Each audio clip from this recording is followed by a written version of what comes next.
the Cybercrime and Social Media Unit, which investigates crimes on the internet. Both men will share their challenges and successes in fighting the virtual war on cybercrime. If you own a computer or smartphone, you don't want to miss Eye on Dependency this Sunday from 10 a.m.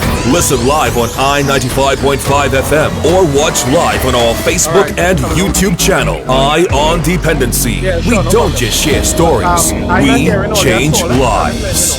We change lives. Eye on Dependency with Garth and Natasha. Reality radio at its best, where every life is a biography. Sundays at 10 a.m. and exclusively on I-95.5 FM. And streamed live on the Eye on Dependency Facebook page and YouTube channel.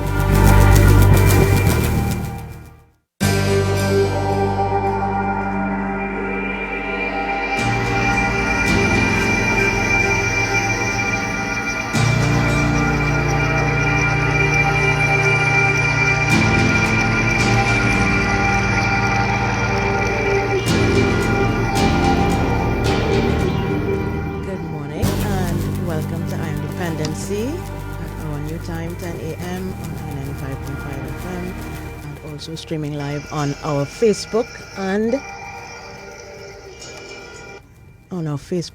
YouTube channels.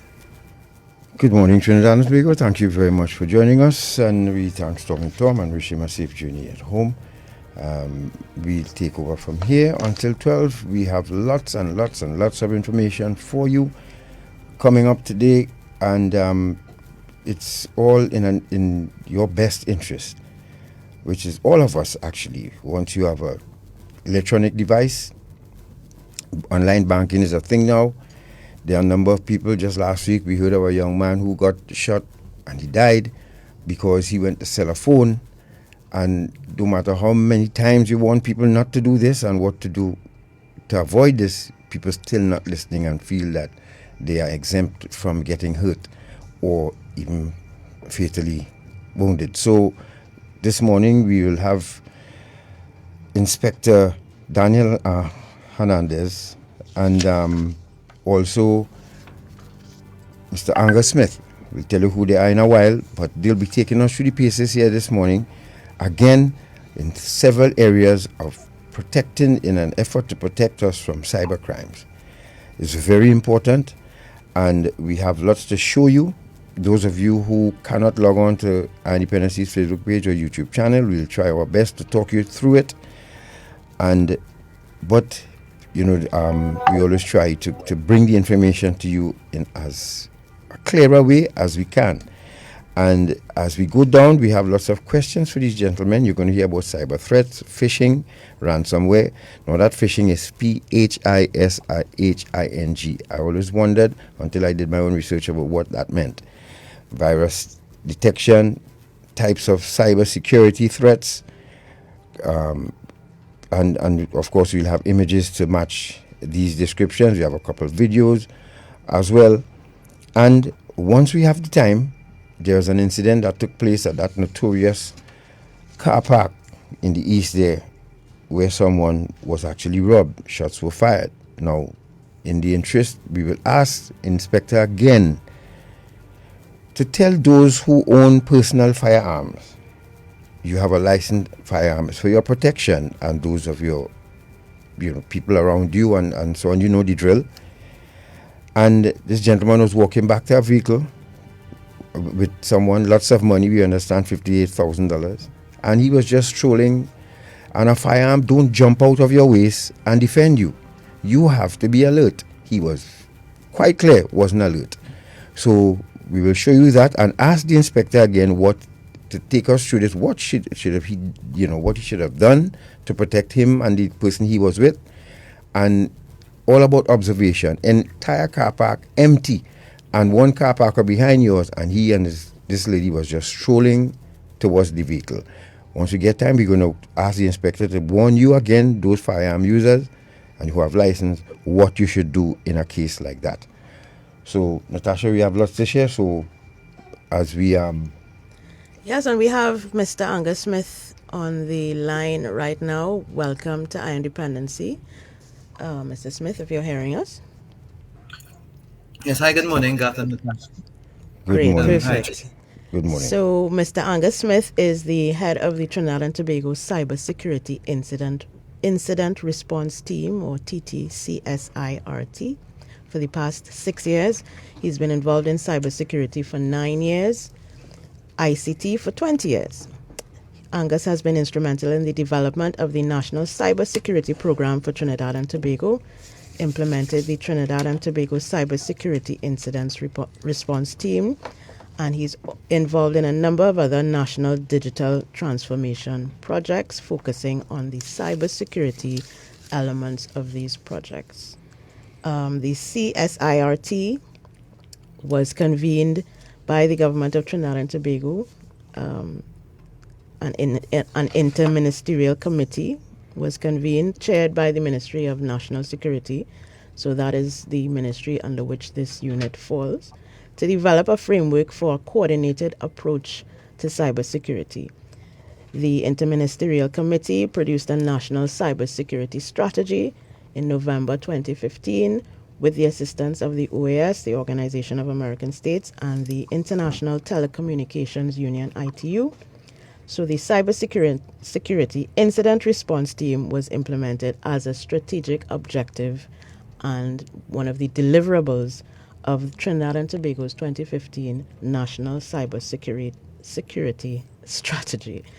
And its mission is to respond to cyber incidents through effective incident response techniques, education, training, awareness, which they will be doing today, research, collaboration, and effective management strategies in order to restore the operations of the information systems of our constituents, which is the citizens of Trinidad and Tobago. So we would like to welcome again to Iron Dependency Mr. Angus Smith, who's the head of the CSIRT. Now, why is it necessary to set this up?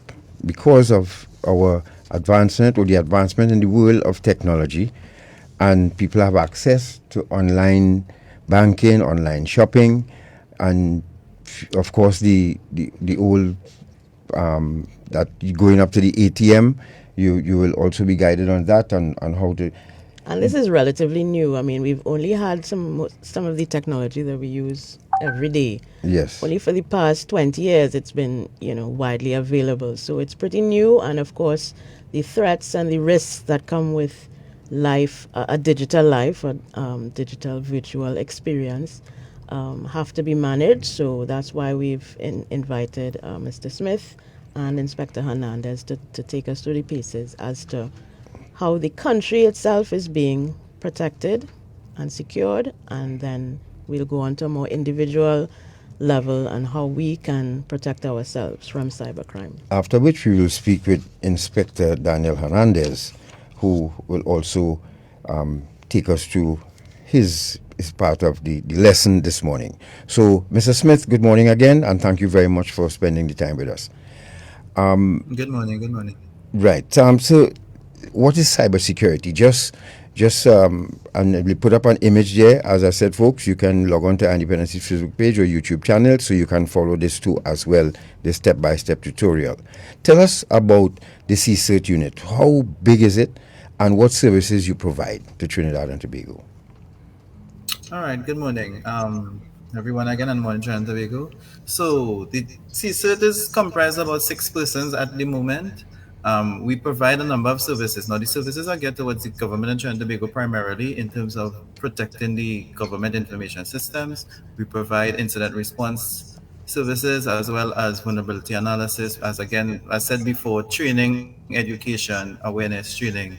It is all geared towards protecting consultation, legal consultation. We do a number of things in the sphere of cybersecurity for the government, especially of Trinidad and Tobago. So the CSIRT serves the government agencies alone, or is it government agencies? Who are the public that you serve? So we are first and foremost a national Csirt. So we are primarily responsible for the government of Trinidad and Tobago and all agencies related to the government. But we can provide, or once we have resources, we provide services towards the general public, companies, organizations, and individuals. Once we can, we do. So, but primarily our main focus is the government and its MDAs. Right. So now, what kinds of cybersecurity threats does Csirt address? And we will put up the images as we go along. So we can start with image B, Mr. Boris.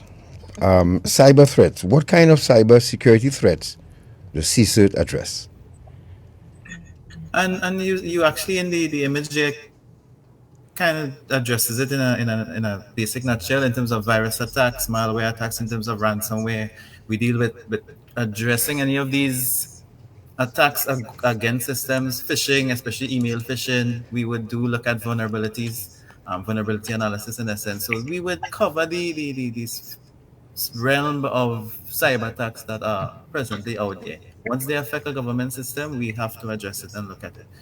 Primarily, you would see the things like ransomware, and which are more popular ones that you would know, viruses and maybe phishing, email phishing. Phishing. Let's go to that. People tend to think it's FISHING, and it's not that. It's another entity. What is phishing? Phishing in essence is somebody trying to trick you in essence by either providing content, information that may be familiar to you, relevant to you, that you would either try to click on a link, open an email, open an image that you might get in the email, but all with malicious intent. So really and truly, that is what it is. It's really somebody trying to trick you to click on something to either download a piece of malware software or to go to a link to get your information. And it's really that. Think about it actually how you fish with a bait and hook. And Right. the concept of putting a piece of bait on it is what fishing is really and truly. What about ransomware? Before we go to that, sorry, Natasha, before we go to that, I'm just conjuring an image in my head. So maybe it not be that, but let's say I put up, anyway, let me ask it. They say that there's no such thing as a stupid question. So if I post a phone, would that be the hook to catch someone to bite that bait? Did I put up a phone for sale? No, it depends. It depends on what you know. This is a more so based on a selling of an item and trying to trick somebody to come fit. Now, Inspector Hernandez will deal with that aspect of it more so in that context. But quickly, let me just give you a quick example. You would go to us normally. You do online. Some of you would do online purchasing. You have an Amazon account. You would get an email saying that you need to change your password, or you need to subscribe to something has wrong with your password. But really and truly, nothing is. Right. And then that link that they provide to you would now take you to a site. May not be the Amazon site, but would be something to either try to get your password from you, a username and password, so they can now go and just impersonate you in essence. And that's just a simple case. Okay. Ransomware. So we have an image of ransomware. What is that about? Ransomware, again, it's as a vector, as they would call it, or a means of getting into your organization to access your files or do what it is, what the name implies. Hold your information for ransom or take your information for ransom. So they would either come through means of the same phishing they would use, send an email to you, you would click a particular piece of malware or software, it would download to your computer. That application now would, in essence, traverse your network or your organization's network and then encrypt your files so that you can't access it. And then they would send you a message to say pay in Bitcoin. Most times it would be Bitcoin, so that they can now say, well, if you don't pay, we would either release the information to the wider internet or to the dark web, or we would give it back. Now, sometimes they do, sometimes they don't. Most times you don't really get it back and they would still release it. So ransomware is really about actually what it is, ransoming your information till you pay. Okay. Lovely. If you're just joining us, folks, you're listening to Dependency. Thank you very much. Those of you joined us by Facebook and YouTube, member audience split this morning to Facebook and YouTube and Radio I-95.5. Thank you very much for joining us and listening to this very important information. From time to time, I see started constantly happening on my phone too. Notice popping up, virus detected. Download this and clean your phone. And tell us about that. Right. So that now, in the context of your phone, especially, you may subscribe or access a particular. No, there are ads on your phone, or by you browsing to particular websites or anything, or a particular application would either have ads that would actually provide that um, scenario to you. Some of them are actually maybe legitimate virus programs that you could actually download to your phone to help, or they would seem to help your phone to work better.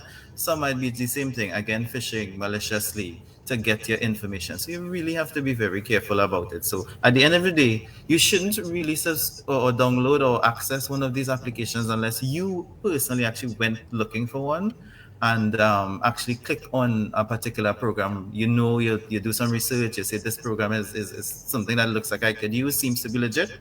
Accessing it through ads is not really the best thing. That's scarier because sometimes you want to protect your device and you don't want your device. Once the device shuts down, and the last blackout we had proved that everybody, it just leaves you in cyberspace floating literally. You're cut off from the rest of the world. So what you're saying is do more research when this notice pops up rather than just clicking on it, and because you don't want to lose your device. Yes, exactly. And depending on how you're using your device as well, if you're using a company laptop, for instance, and something like that pops up, there should be some infrastructure company-wide that will prevent those things from happening. Yeah, that's a different kind of security, Right. I suppose. Yes. So generally, if you have a company laptop, the company is supposed to provide you with some form of antivirus program, which would help in or malware detecting program that will actually help in preventing these type of pop-ups from coming up. So that is something that if you have a company laptop and you do see that, you need to actually alert your company's IT department and try to see if you could get them to check your laptop to make sure everything is quite all right with it. Yep. And the reason why devices, inanimate objects like laptops and phones can get a virus is because it does exactly what a virus does. It spreads like wildfire and it can be very hazardous. Yeah. Yes, it can be. Yes. And to the people and to the folks who like to download porn, these come with viruses too as well, right? That can affect your device. Yes.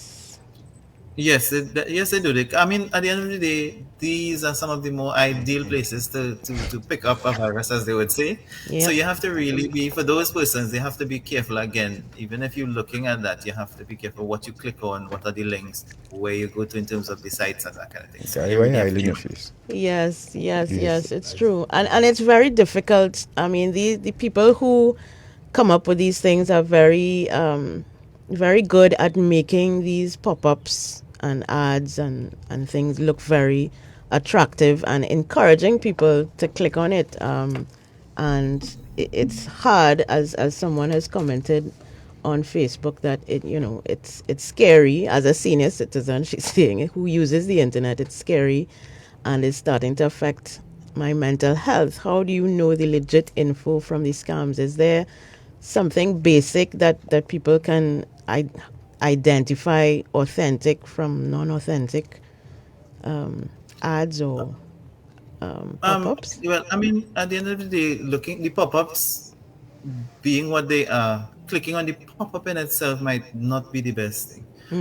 If you could go to the actual site that it may be referencing, as Right. opposed to going through the link, will always be a better way. Even if you get the ad through your email, try your best to maybe go to the site directly, check it out, look for certain, especially like they would have some little things that you could look at the top of the browser that they have a general digital, what we'll call a digital certificate, where you would see there's a little lock sign at the top of the browser next to the address. Look Yes. for these things, look for the little warnings. Sometimes those things, just those little things, looking at the actual site name, maybe doing a Google search on the site to make sure that the site name that you're going to is actually something legit, seeing reviews. So those are some of the little things that you could do to actually ensure that if you want to go to a site, that it's pretty much legitimate. Don't just click on a link, whether it comes in your email or whether you just see a pop-up and you then go forward for go to the site based on that. Yes. If you're just joining us, you're listening to Iron Dependency, of course, and we are speaking with Mr. Angus Smith, who is taking us through the paces here. This morning, we'll be speaking with Inspector Daniel Hernandez afterwards, and we are actually demonstrating some of the what they are speaking about.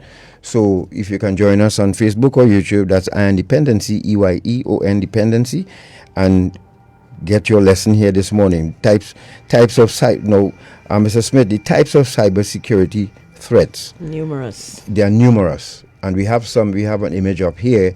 I have to have, as you just talking about the virus detected and so on. I have received several emails, but I know from the time they start, my dearest friend, and I don't even open that. And I'm sure people would have received, before we go to that, how to tell people, because a lot of people get in court, you know, my dearest friend, I'm reaching out to you because of an estate that we have millions of dollars that can be sent to you, and people desperate in these times, and some of them get in court. Yeah, and they are, and you have a lot of different type of scams from that. Some of them originate from the African continent, some of them from a number of different places, but they all have the same kind of MO in essence, wherein that the English is not their strong suit in terms of language, and they would have what we would call bad grammar in the email. They would say it in a bad. So that is one of the telltale signs in the first case. But again, you do not have any family anywhere that why would you click on a link that's telling you that if you pay somebody some money to get access to millions, why would you think that's legitimate? Because the scammers, you send them to help them access one. One of the others, quickly. The one of them that we're seeing now is that your family is in another country, especially with the pandemic. Something has happened, they need money, they need funds, and they're in trouble, and they would like you to send money for them. Call, find out before you send any money and send anything for people. You need to contact them and ensure it's legitimate before you even try to send money anywhere. And any money for anything, you sending money, anybody sending any money through an email, through a request like that, please verify. Don't just send the money. It most times is not legitimate, no matter how much you think you know the person. Types of cybersecurity threats, right? And again, people ask us to post it, so we're posting it now, folks. And remember, if you can always go back to the page after the program, and you can revisit what you would have missed. And we've also shared the website for the TTCSIRT, which is ttcsirt.gov.tt, and you can get more information there. Now, Mr. Smith, how have cyber threats impacted services in this country, like critical infrastructure, for instance? Let's go to that image, short man. G. So we could look at it this way. Since maybe, let's say, 3 to 4 years ago, we had a number of websites being affected in the context of a particular hacking group who actually we defaced some government websites and some both private and public sector websites, making them unavailable. I mean, that would affect us being informationally sending out particular services which are accessed through these websites would be affected. We have companies like, okay, for one that is in the public domain, Answer Macal, who suffered a ransomware attack and lost some information or had their information accessed and be made available over the dark web. We have had a number of other agencies that have been affected or different departments of either ransomware. And most of the time it's ransomware or the hacking. We had 1 or 2 cases of denial of service but most times it would be a website that is not available. Luckily for us, or let me say that guardedly, or a number of since the advent of COVID, we haven't really had any main services being affected. Let me put it that way. Not targeted is a different thing. So they have been targeted in some cases, but we have responded properly to them, and we have managed these type of attacks, because generally, as the general public wouldn't be aware of, most of your sites or websites or information is either being tested to see if it's managed properly in terms of cybersecurity, and there's somebody from some country, whether it's China, Ukraine, Russia, these are some of the nosy brand, these kind of countries who are actually trying to target your critical infrastructure. So they're always trying to actually get access to it. Now, the and we go to the national infrastructure now. So when you put up the image with that,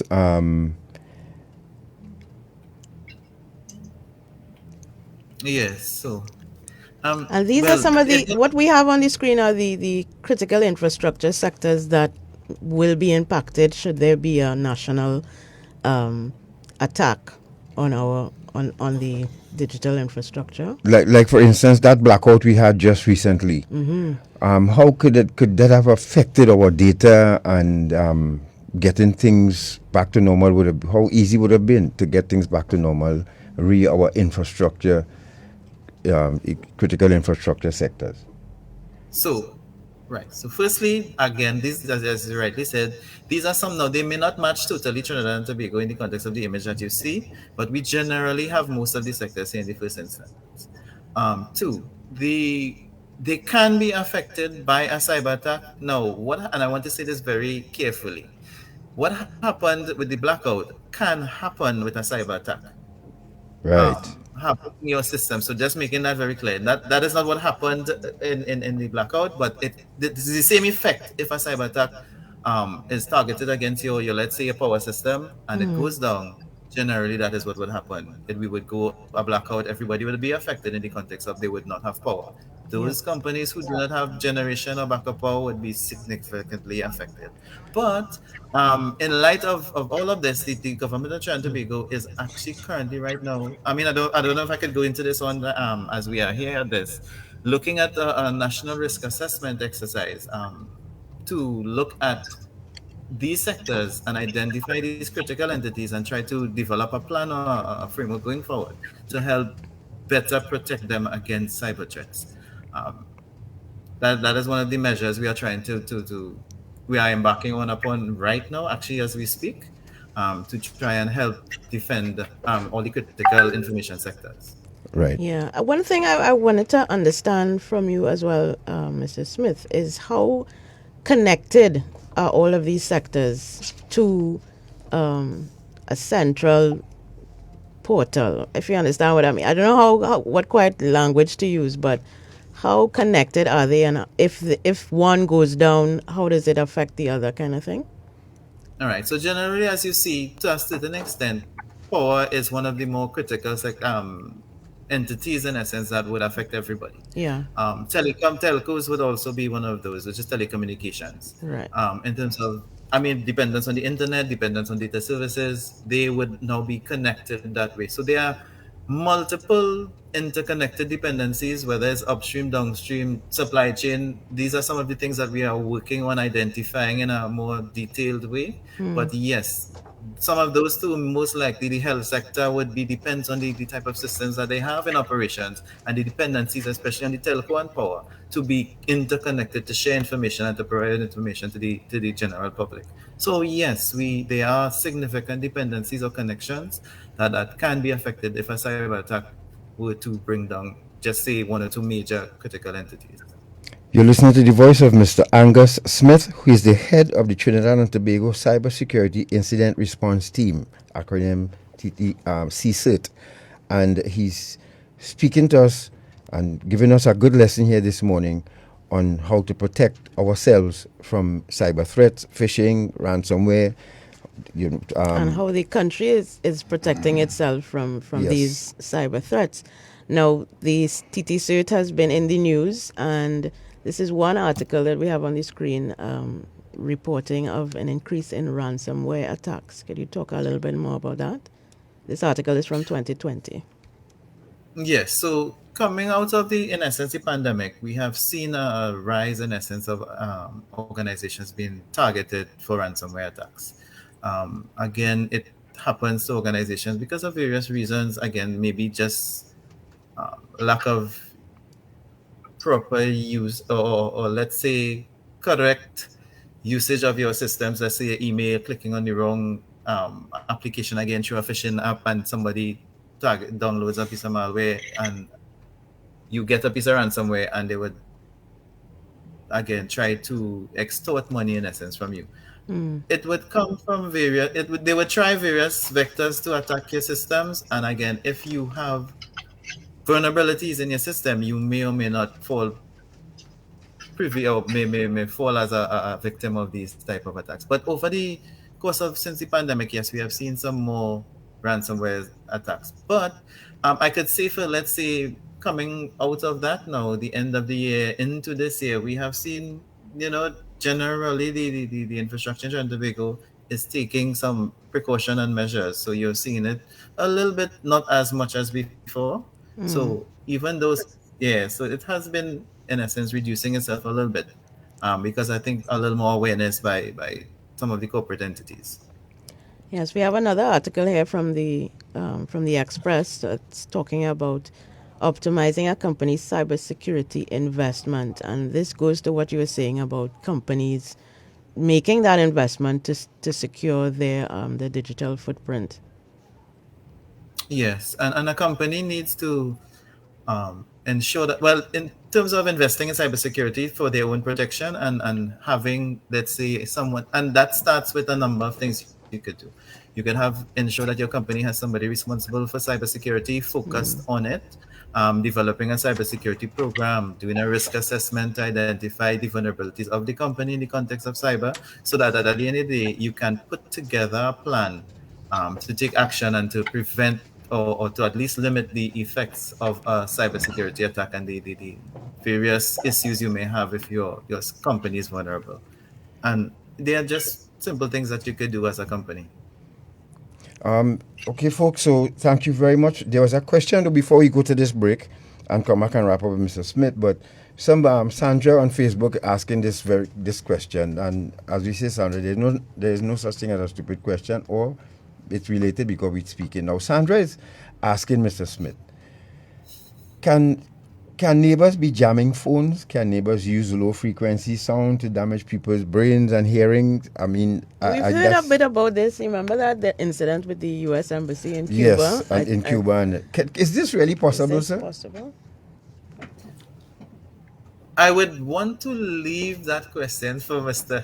Inspector Hernandez to answer, because it's kind of a little bit out of my remit and essence, to be honest with you.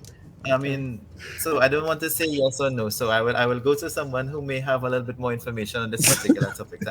All right. Take note, Inspector. We will when we get to you. Inspector, yes, when we get to you, and we are speaking with both gentlemen via video call, and they're really here to do us a real huge favor here this morning by making us aware, because as senior citizens like myself and so on and others who don't know even which end of the phone to use to put. I mean, it took me a while to get accustomed to these gadgets, so to speak. It's a generational thing. But yes, and I'm still, I always say, once I have a device to take text messages, take calls, I good. But sometimes you need to go a little deeper, and this is what these gentlemen will assist us in doing this morning. Remember, those of you on YouTube, remember to like and subscribe to the page, the channel, so that when we go live, you will always know, and when we post content, you will. Likewise, those of you who are on Facebook, and those of you seniors on I-95.5,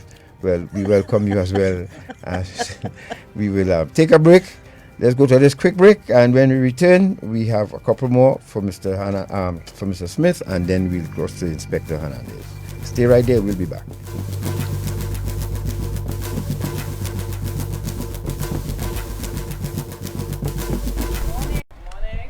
Listen now, I've noticed something about them new people in the Bobby Road. Where's that? Girl, the man that he passing up and down in front of here with a set of woman. I really noticed some woman living there, and they can't even say as much as good morning. Well, listen now, I wonder if it's human trafficking. You think it's that? So, how can you spot and identify perpetrators and victims of trafficking? Many victims are found living and working together in the same place and sleep in shared and inappropriate spaces. Victims work excessively long hours. They often sleep in the daytime and work long nights. They are often escorted everywhere they go and may appear to be malnourished. They may show signs of physical abuse, drug and alcohol use, and may also appear withdrawn, fearful, or intimidated. Victims who are migrants are often not in possession of their identity or immigration documents and have irregular immigration status. Perpetrators can be male or female and may appear to be managing or controlling the victims. And they may even at times appear to be the victim's best friend, boyfriend, or employer. We are the Counter-Trafficking Unit of the Ministry of National Security, Trinidad and Tobago, safeguarding human life. Welcome Relief comes in the form of a scientific-based program that shows us how to manage through the tough, current challenges. Called Habitalism. It features best-selling author on positivity and happiness, Dr. Tal Ben-Shahar, integrated with the award-winning Intangence methodology of Ross. Visit habitalism.me to register now for this free life-transforming program endorsed by the United Nations established University for Peace. Gifted by Guardian Group. Live easy. The internet has changed our lives, making us more connected, more informed, while giving us the freedom to do things that weren't possible a decade ago. As a Caribbean citizen, it has reinformed our belongings to a global online community.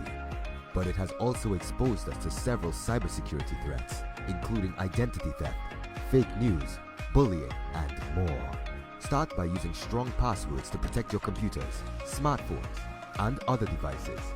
And change passwords regularly for added security. Don't overshare. Keep the personal information available about you online to a minimum.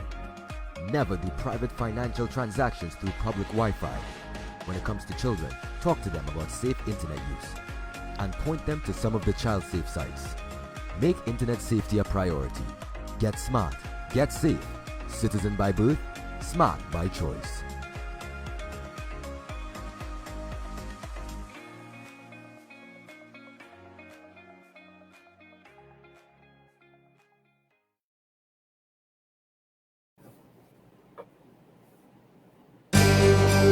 On Dependency with Garth and Natasha. Reality radio, at its best, where every life is a biography.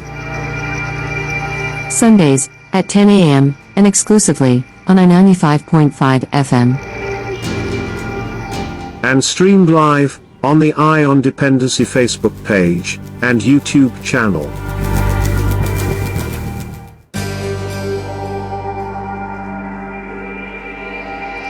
Very much for staying with us, and you're listening to Dependency, and we are speaking with Mr. Angus Smith, who is the head of the Trinidad and Tobago Cybersecurity Incident Response Team. And right after, we will speak with Inspector Daniel Hernandez, and who is a cybercrime investigator, among other things. We'll introduce him afterwards. Mr. If you're just joining us, you missed a lot from Mr. Smith, but remember, you can always revert to our page to get the beginning of the program. At the end, when we finish, we'll post it for you.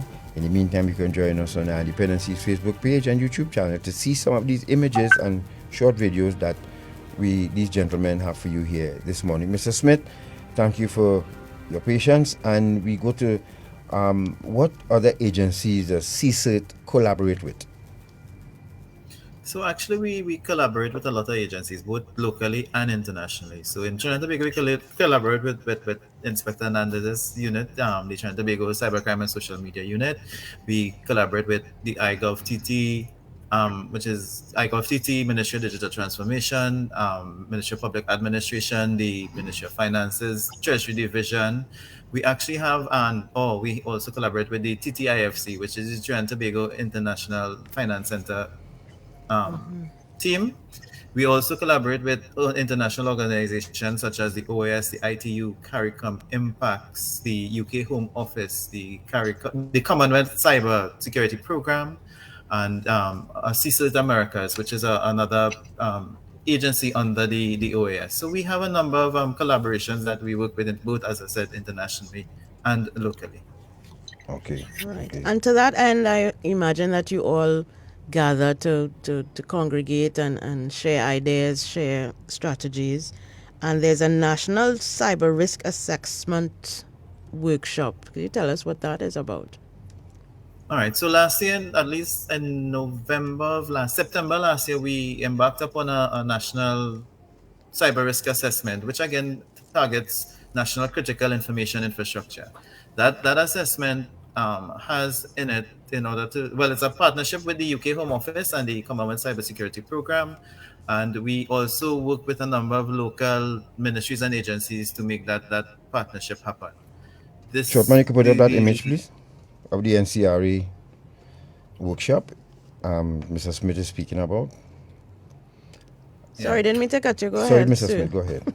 No problem. All right. So yes, so this is the one of the workshops. So the engagement is made up of 3 workshops. In essence, one was a beginning workshop to target and introduce the program, and then we'd have one another analysis workshop where we would look at the responses that we get from the entities that we target, and then the final workshop should be to put forward the results of the program, the program or the process in itself. So we would, in essence, embark on data collection or information collection about the information entities, looking at their systems, looking at what they have, trying to determine how critical they are to the national infrastructure.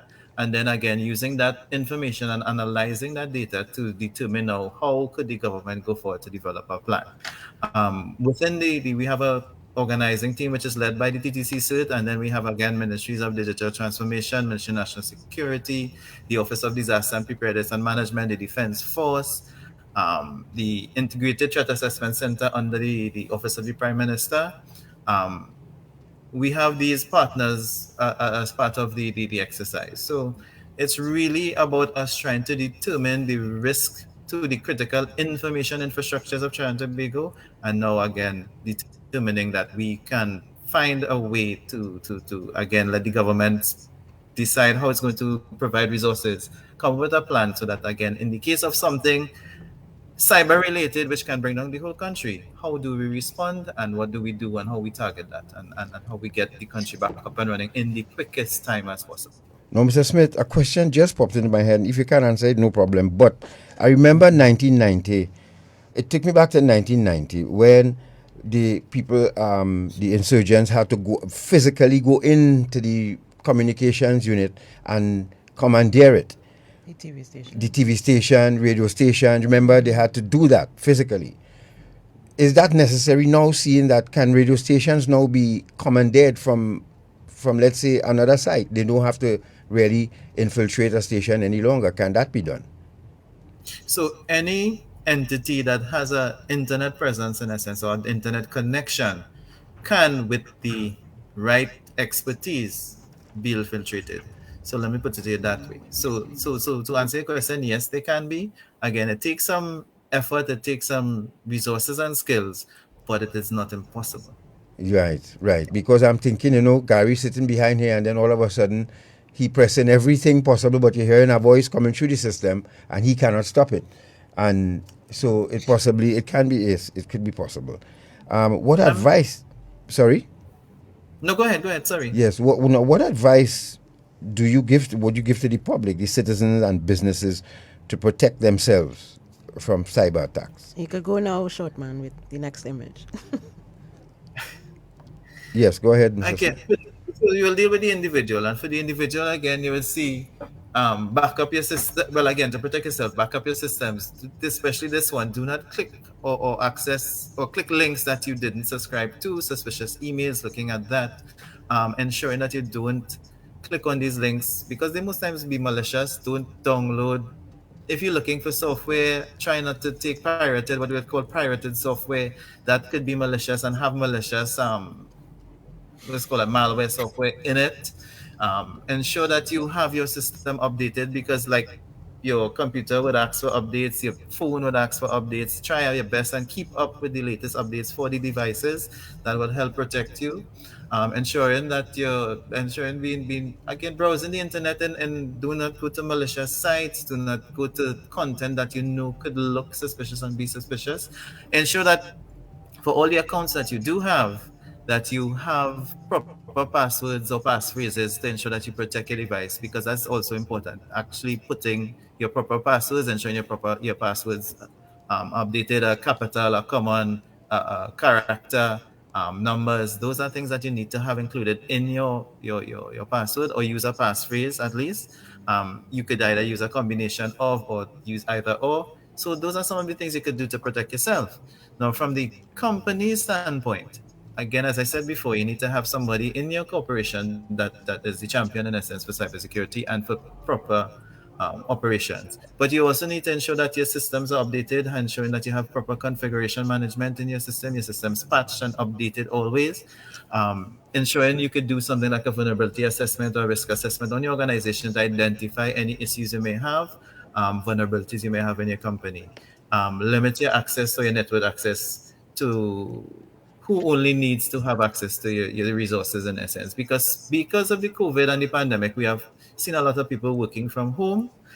You have to ensure that even the persons who working from home, they are the ones logging in, you're monitoring who logs into your network, ensuring that your VPN connection, in essence, which is how you connect remotely to your organization, is one updated and is current in terms of the software, and ensuring that you have your system configured properly to allow this access to your organization. And those are some of the things. Ensuring that as a corporation, you have a firewall which is updated and maintained by your staff. Those are some of the things that can help you protect your network and ensure that you don't be vulnerable again vulnerable to these types of threats.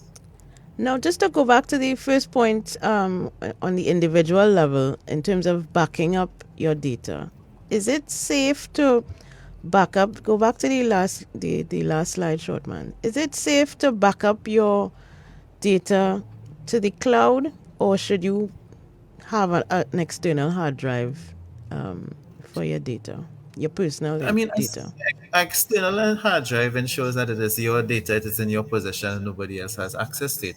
The cloud, in the context, yes, for the most part, the cloud is a nice alternative. It is convenient. I don't want to say it's unsafe, because I don't think that is unsafe. It's just you understanding that your data is stored, whether it is a local cloud in Trinidad and Tobago or a cloud in a foreign country. Understand that data and information security and data protection rules vary from country to country. And that's really the only issue that you would have. But generally, it not being safe is not really that. It's more safe than anything else that you could do, and you could always get access to it. So having the passport drive or the backup in your house is always, or at least some location that you could access, is always as safer than anything else, because again, it limits the access to anybody else. So no, Mr. Smith, password. Is it and somebody's asking about password. You know, some people could not for the life of me, you like some pages would ask you to save your password so that it will save you from entering the password every time you visit that you have to visit that page, whether it's your Hotmail, your email, or Facebook, or and I still use Hotmail, Mr. Smith, right? I don't know why That's Natasha why I'm laughing. I mean, that's anyhow. I just find having more than it's like having two phones is not necessary. But is it safe to always, ever so often, change your password and not save it, or is it safe to save it to these pages or these, every time you have or to your open browser? Your browser, yes, because they ask you if you want them to save the password, and sometimes you say yes or no. How safe is that, or unsafe? So right. So a lot of people tend to do it for convenience and ease of use at the end of the day. Now, some of the more reputable sites have a very strong or robust security system that would actually protect your password, and for the most part. Now, it doesn't mean that it can't be susceptible to an attack, especially on the company and their system. So understand there's a degree of risk. A company like, let's say, Amazon, Microsoft, Google, they tend to have very strong or robust security systems that would actually protect your password, and they have certain clauses that would help in terms of protecting that and things that they do. Sites that may not be as reputable, maybe not wise to save your password in the browser, because most times you save the password in the browser, it would go across all the devices because the devices sync. Again, it's really about ease of use, but depends on I would say, depends on the entity you're saving it to. You have to really understand there is a degree of risk. So you have to just decide, and that is your personal, how much risk I can take if my password for this particular account gets out, and how does it affect me? And then you will measure that against ease of use and how that would work for you in the context of the amount of devices you have and where you would log on and need to, and how often you use these sites. But changing your password on a regular will also help, to limit that type of at least your level of susceptibility to your password being compromised in essence. So it's really a catch-22. You have to understand the ease of use as well as the comfort and the convenience. Again, the risk to you losing your password or the particular site being attacked or hacked and you losing it. But you see cases there that a number of sites have lost or their password list being captured in the dark web or put out there in the dark web. So again, there's an element of risk. Yep. Someone is asking, Sandra's asking, what is a sweeper system? Mr. Smith? System. Yeah. Sweeper. Yes. Yeah. Sweeper. Yeah, the person is asking that on Facebook. What is a sweeper system? Can you help with that? Let me get back exactly to you with it. All right. Immediately. And yes, well, we have enough time so that they could help us with that. If you're just joining us, folks, you're listening to Independency. You missed a lot.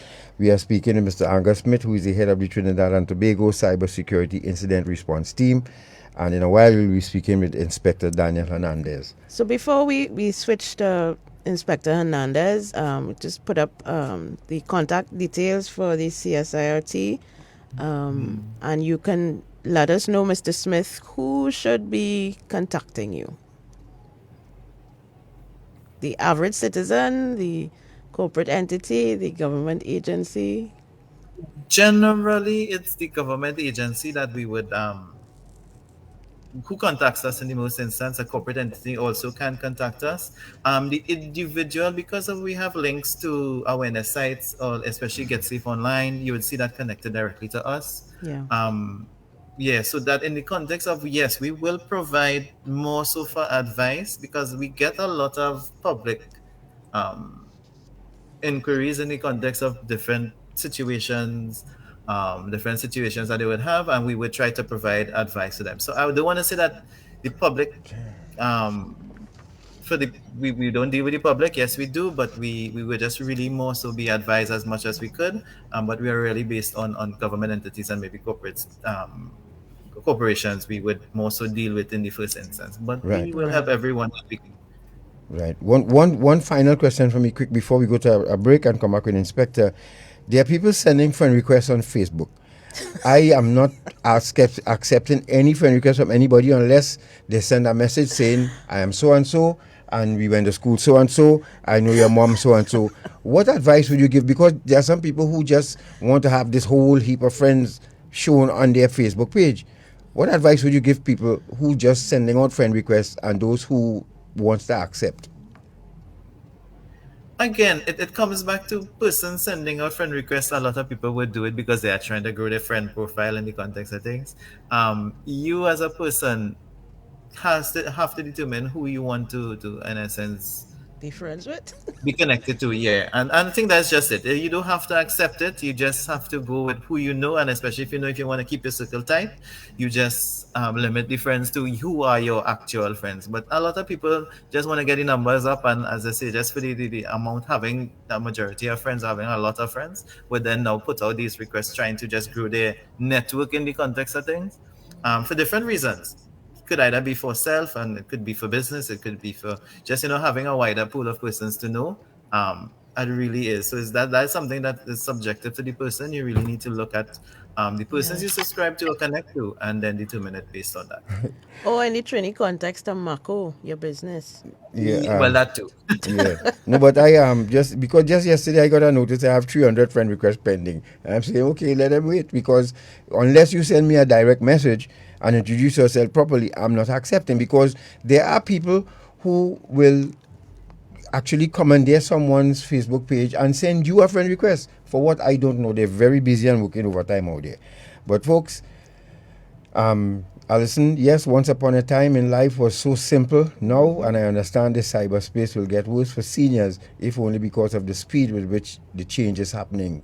Thing is, seniors have to keep up if they want to survive in this new technological age. Quite right. She's Boomers have it hard, but thankfully, I am of the Gen X generation, so we know what it is to do without and what it is to do with. So I think we are actually the ideal generation to bridge that gap, but that's just some chest pounding. Thank you very much, Mr. Smith, for your input. We're going to take a short break and we'll come back with Inspector Hernandez. And remember, from the folks, cybercrime unit. Yes, and for folks on our YouTube channel especially, please remember to like and subscribe so that you can be informed of when we're on. Our loyal followers on Facebook, and thank you for wanting this information. It's not boring as some people tend to believe that. But next week Sunday, please God, we have a treat for you, so you'll hear more about that before we wrap up. So let's go to that break, and when we return, we speak with Mr. Smith. Thank you once again. Stay right there. We're not done yet, but we have Mr. Inspector Daniel Hernandez from the Cybercrime Unit coming up. Stay right there, please. We'll be back.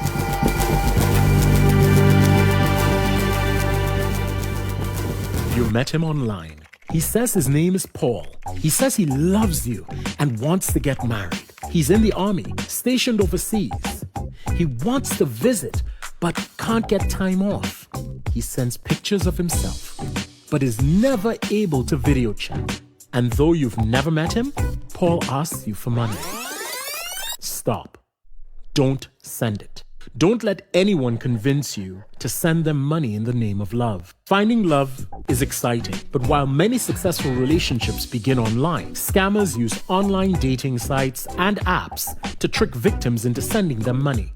Protect your heart and your money. Don't fall for a scammer. This message is brought to you by GetSafe Online. Visit getsafeonline.tt to find out more.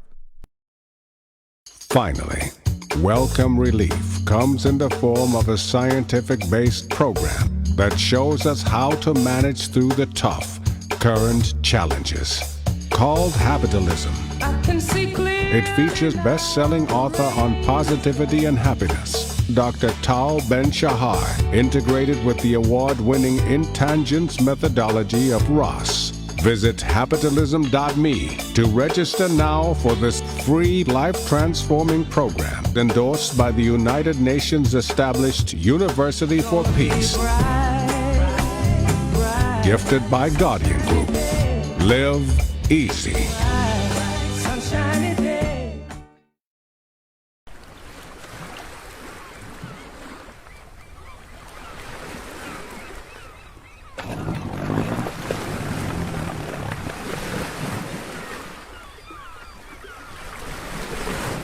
Cappy, talk to you now, boy.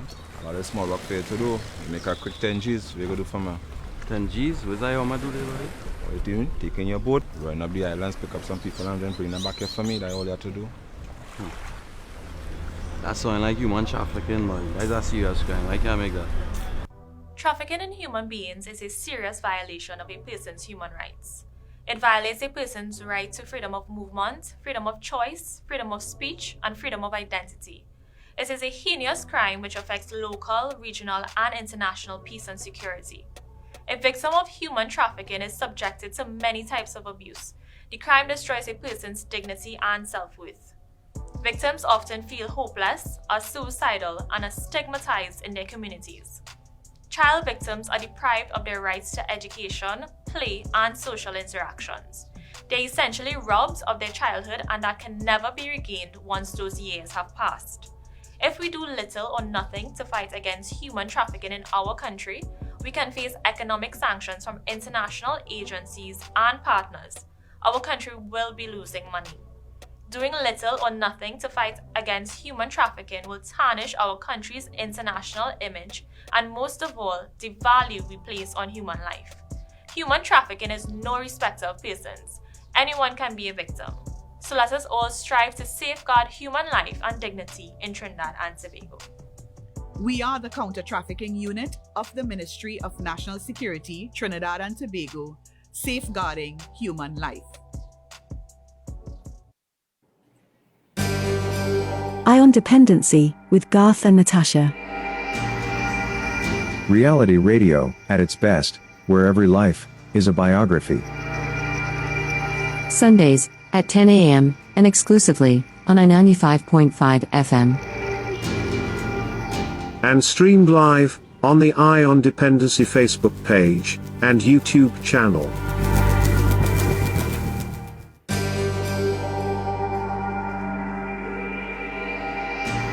Thank you for staying with us on Eye on Dependency.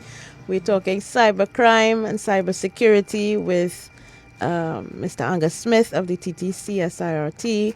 And we now are jumping to Inspector Daniel Hernandez, cybercrime. This is a police officer. Inspector Daniel Hernandez is an inspector of police with 23 years of service in the TTPS, a highly skilled and trained cybercrime investigator.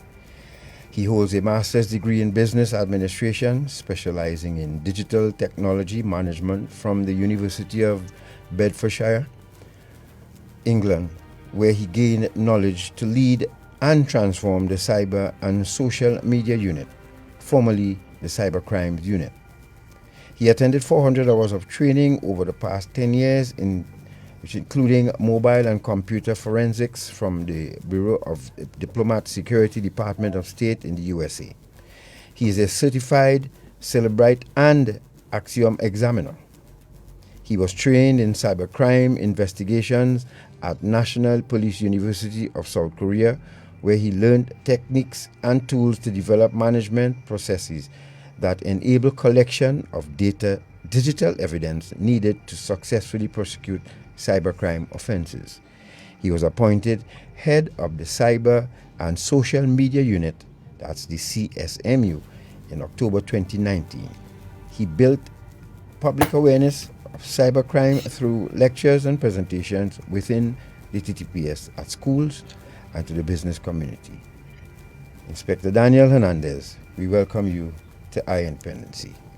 Thank you for spending your morning with us. Folks, you can join us on Facebook and YouTube. We're speaking with these gentlemen via video, and we have some videos to show you, of course, and continue with the images that will help you along in this lesson in cyber safety this morning. And to be clear, before Inspector goes, the Cybercrime and Social Media Unit is not the same as the Cybersecurity Incidents Response Team.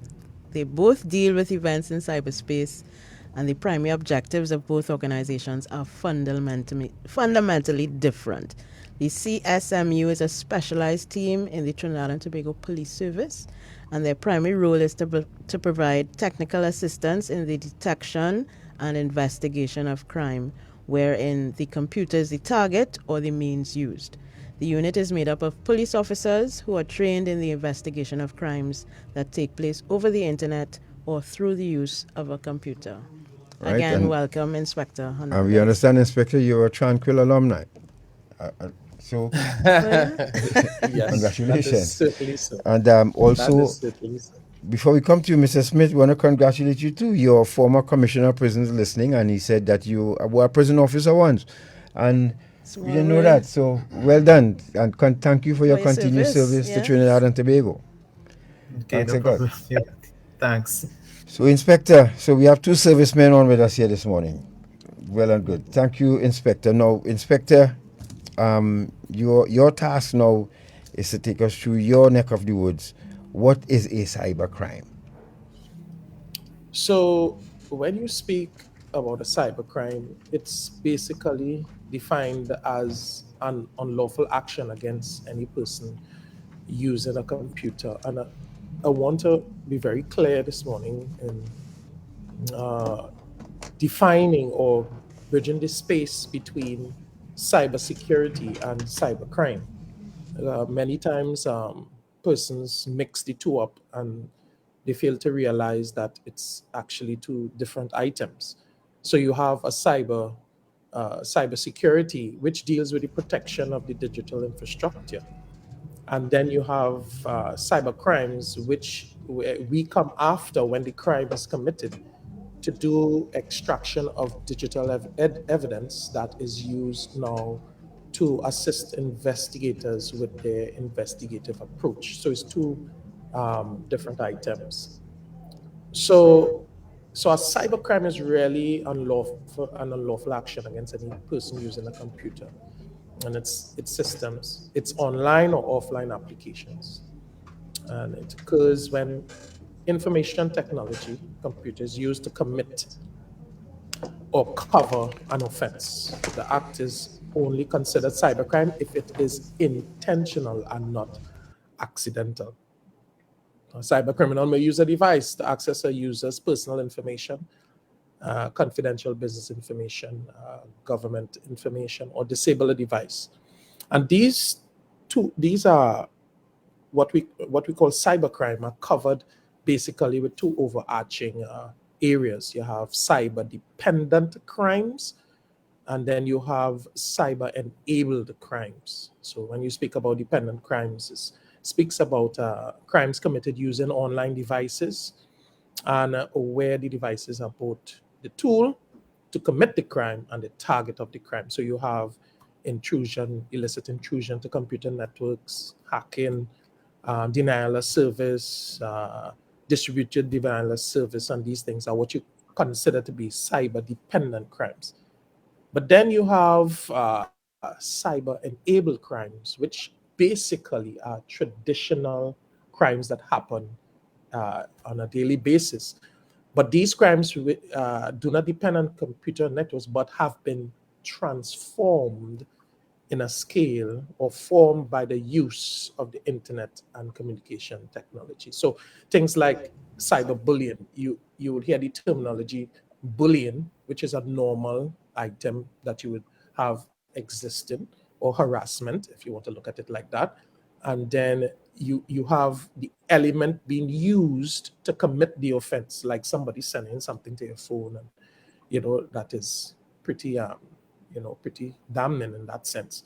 And then you have things like sexual offenses, indecent images, and all these things, because these things are considered to be items where you need, in some instances, digital devices to access these items or to send these items. You find the crime itself is being enabled by a cyber element. So, and some of the top items that we, just going on as we're talking about what is cybercrime, just some of the top items that you come across. You have hacking and identity theft, malware. We talk about phishing.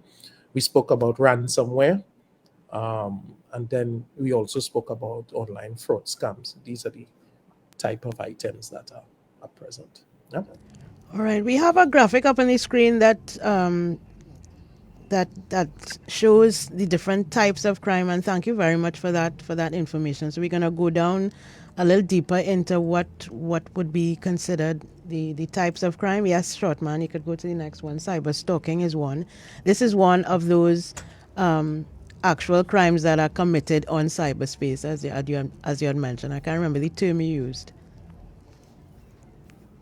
When you speak about cyber stalking, many times it begins with the person sharing information about themselves, and this is quite typical. Quite typical what you face what you face in Trinidad and Tobago, where persons feel very comfortable in sharing their information.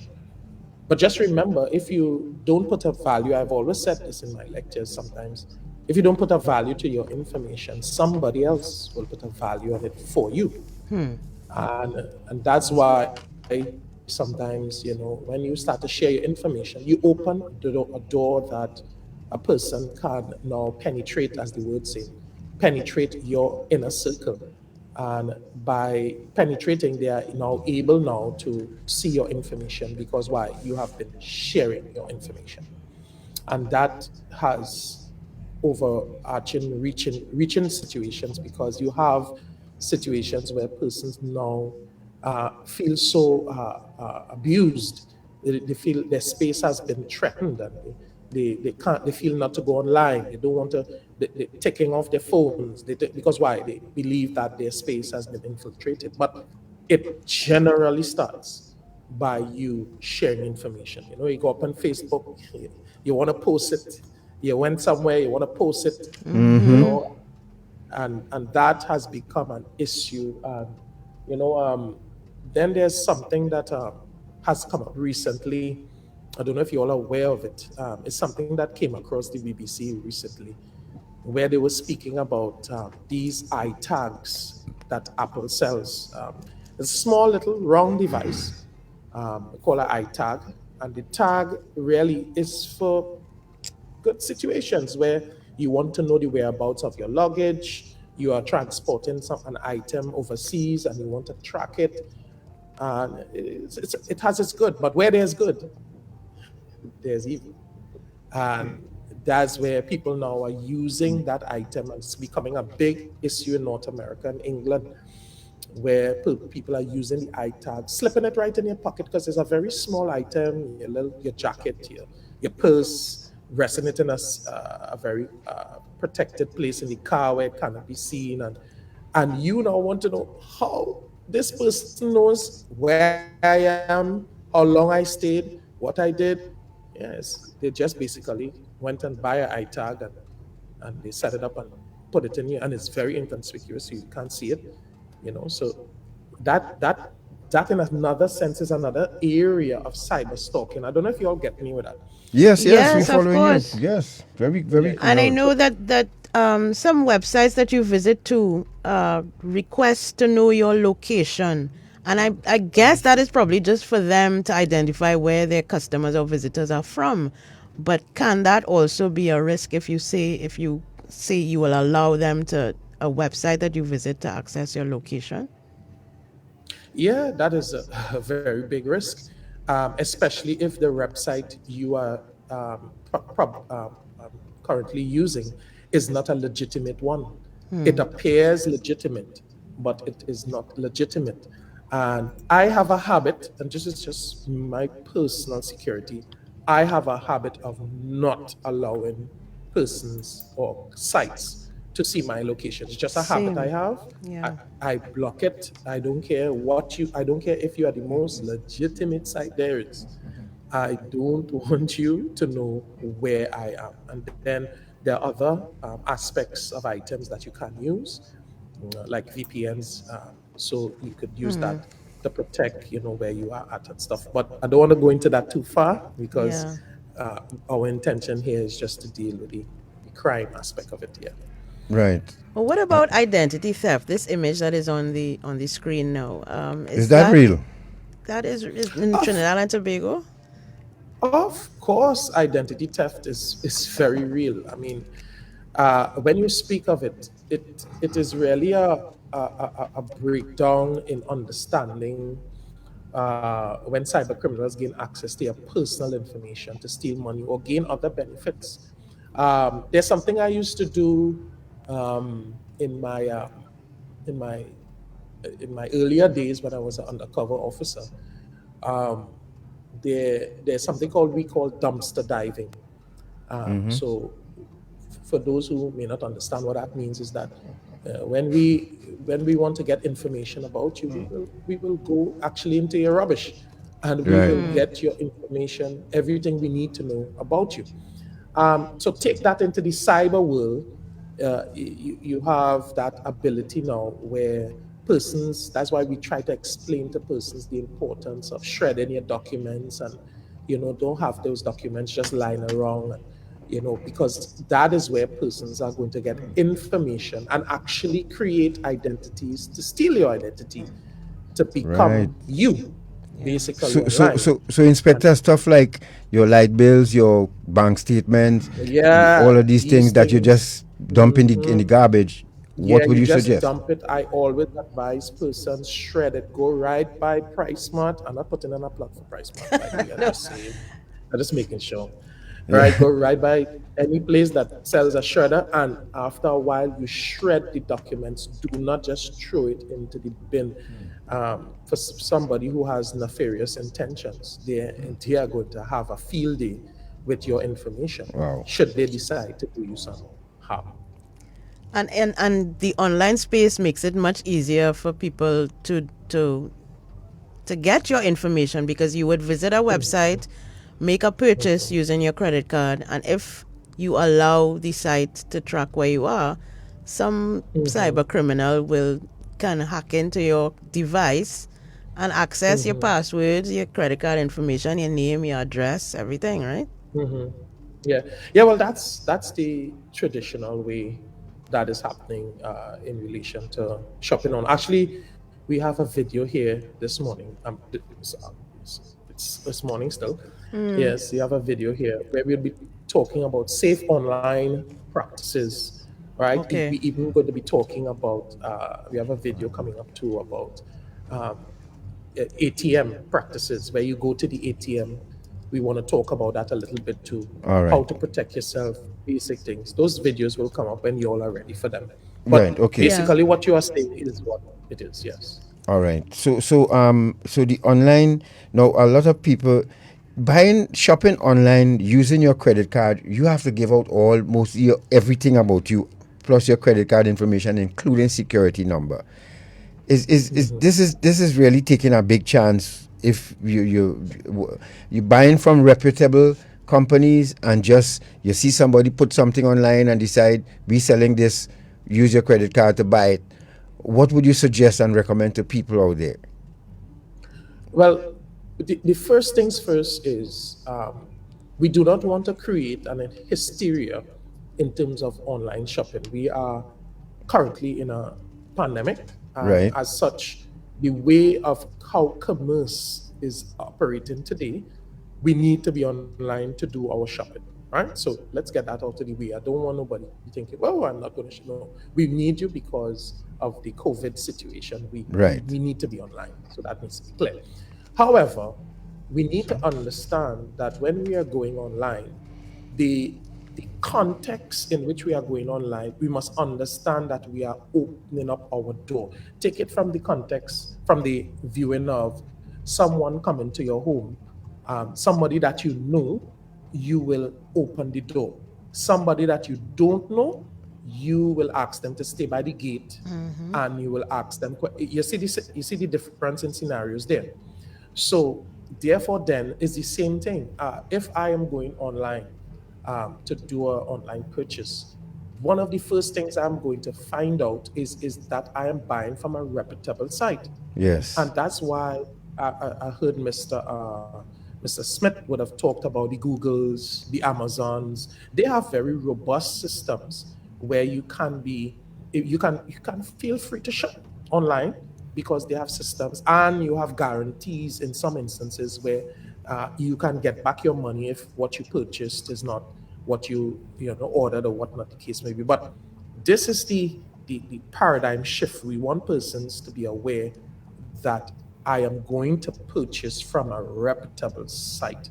I am not going to get up these fly by night things who wake up in the morning and say, I'm going to sell this, and I put up a quick little fake little website and I start to shop. No, no, no. And then additionally to their systems in place at the banks. So you all are aware that when you make a purchase, you find the bank now should be able to give you give you a little notification Yes. informing you that you have made a legitimate purchase, and they put the space, the information as to who you made the purchase, what was the amount, and all these things. So that is like a check of what you are doing. So my advice, being online, is that you first of all you deal with a reputable site. There are other things which will come up in the video. Right. Moving along, Inspector, because we could run out of time very quick here. If you're just joining us, you're listening to our Dependency, and we are speaking. We have Mr. Angus Smith on video call with us, as well as we are speaking now with Inspector Daniel Hernandez. And Mr. Hernandez really has a wealth of information. And from the time I saw you at the University of South Korea, I mean, those folks out there in technology, they've been way ahead of the world for quite a while. So I know you're properly well trained, and we're getting it from the horse's mouth here, so to speak, this morning. How prevalent? I would like to just put a little caveat to that. With technology, you are always learning. So even though all those things are said, today I could become obsolete if I don't keep learning. Yes. I don't want you to think that because of those things I am something. No, I am nothing. No, I'm but just you're a the humble man. person. You're the man right now. You're the man. So I just want you to be aware of that. Right, yes. But I still respect your knowledge and your expertise here and your experience, and we thank you very much for it. How prevalent is cybercrime in Trinidad and Tobago? So one of the items we try to focus on is make sure people understand what is taking place cybercrime in the cybercrime space. Um, what I want to do is I want to first take it from the aspect of talking about on the reporting of cybercrimes. I want to talk about that. And then after I talk about that, I'm going to go into how people are making their reports and stuff. And then from there, I will be able to give some statistics as to how persons are making their reports and how they feel comfortable in coming into Keep your to eye on the clock. cybercrime. And yes, I'm keeping my eye on the clock. Right. Yes. Go ahead. So cybercrime is very prevalent in Trinidad and Tobago. Some of the items that we are seeing coming out is things like cyberbullying, romance, scams, online child abuse, online harassment, revenge porn. And when I touch on the revenge porn, I just want to throw in a plug in relation to a recent Joint Select Committee of Mm-hmm. Parliament, where I was part of the Ttps team that dealt with there's an amendment coming to the Sexual Offences Act, which Right. deals directly with revenge porn and items of voyeurism and these things. So I just want to talk about that maybe down the road. And then it has things like we talk about phishing and then we have online classroom hijacking, which has happened in the past. We have been liaising with a lot of schools who would call in, where the Zoom sessions, they call it Zoom bombing, and these things are happening. But we have had less of it since we have started to share information as the proper ways of managing these items. So in a nutshell, cybercrime is well and alive in Trinidad and Tobago. And clearly, we do have laws that are being strengthened, as you speak, as you mentioned, to protect citizens from cybercrime. But let's go straight to now. How do persons report suspected cyber attacks? And you could talk a little bit about why people may be reluctant to do so. All right. So there are several reasons why cybercrime is underreported in Trinidad. This includes shame and embarrassment associated with being a victim of certain cybercrimes, especially when it talks about romance scams. Reputational risk associated with publicizing cybercrimes. You'll have financial institutions will be afraid to give information of they being a victim of such because they run the risk of their reputation being affected. And then being aware that the victimization occurred low confidence or expectations that the TTPS can assist them. Too much time and effort to report cybercrimes and the lack of awareness on where to report the crime. So basically, you won't have people who want to report the crime. There are people who want to protect themselves because they don't want to, bring up their risk. But what is most important to note that there are several ways that you can report a cybercrime. You can report directly to the Cyber and Social Media Unit, and then you can also go to any police station and make a report directly there. And then the investigator will make the necessary arrangements to contact the Cyber and Social Media Unit, because we provide the digital coverage for the investigation, even though you report it at the station. So that's some information that you should be aware of. Right. All right. And the 5 steps to take action against cyberbullying. Yeah, let's go into that quickly. Cyberbullying is a big thing these days. I mean, we're hearing a lot about it, so it must be important. How does the unit treat with incidents of cyberbullying? All right, so we must be conscious that there are laws that cover it. So let's deal with the legal side of it first. Mm-hmm. You have the offenses against the person, Chapter 1108, Section 30A, which speaks about harassment. So I don't want you to look at cyberbullying from just the bullying aspect, but look at it from a harassment perspective. And it says a harassment of a person includes alarming the person or causing the person distress by engaging in a course of conduct following, making visual recordings, stopping or accosting the person, watching, loitering near or hindering or preventing access to or from a person's place of residence. But I want you to be aware, we are speaking in the cyber world. So even though the wording of the item here speaks of general harassment, I want you to just plug in your mind into the aspects of it being something related to online harassment. You all get that, right? Yes. Right. And then they say making contact whether by gesture, directly, verbally, by telephone, computer, post, or in any other way, giving offenses material to the person or leaving it where it would be found by given to or brought to the attention of the person. They explain within the act here what is harassment, and they break down the items. But what I want to focus on is the course of conduct. So the first thing you must be aware is that the course of conduct, it must happen at least 2 occasions.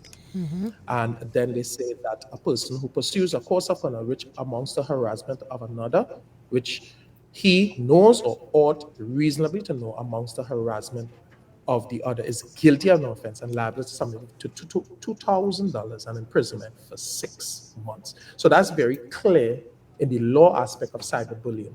But then there's the mental aspect of it, and that's happening a lot with the young people because we are now using our digital devices to communicate.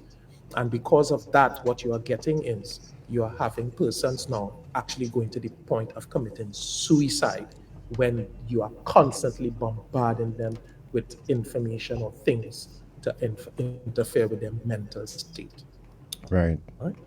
Now, if you're just joining us, folks, you're listening to Dependency, and we are on our last legs here now. We are speaking with Inspector Daniel Hernandez. We spoke with Mr. Angus Smith before. He's still with us.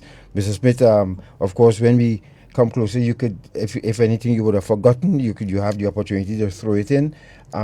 We have a question online from Pearl who asks. Yes. Let me ask. Because when Inspector, pretty soon I'll have a lot of money in the bank, right? Come back to us, short man. Should I? Pretty soon I have a couple millions in the bank. No. Well, that's why I'll be a close friend with you. No. How am I to be sure that my wealth will be protected in these financial institutions? Can people access that information and share it with other people? Is that a crime? Of course. Well, I want to be very clear that it's not as simple as it seems, as you would say. But yes, persons, if you are sharing information online, I want you to be aware that it is a risk. But as I keep hinting, getting the reputable sites, I keep taking it from the aspect of the financial institutions. Actually, there are hackers who create websites that look exactly like a financial institution. And if you are not careful, you put in your information. So one of the flags that jumps up, if any online banking system asks you for you to put in your bank PIN online, look out for that. Right. Look out for that. That is a signal, hey, something is up, right? Because usually the banks have a properly robust system in how you are to place your PIN and all these things.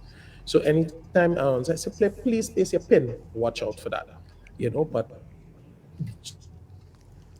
generally the processes that they have in place are very robust to help us with these items that we have to use these financial institutions. Yeah.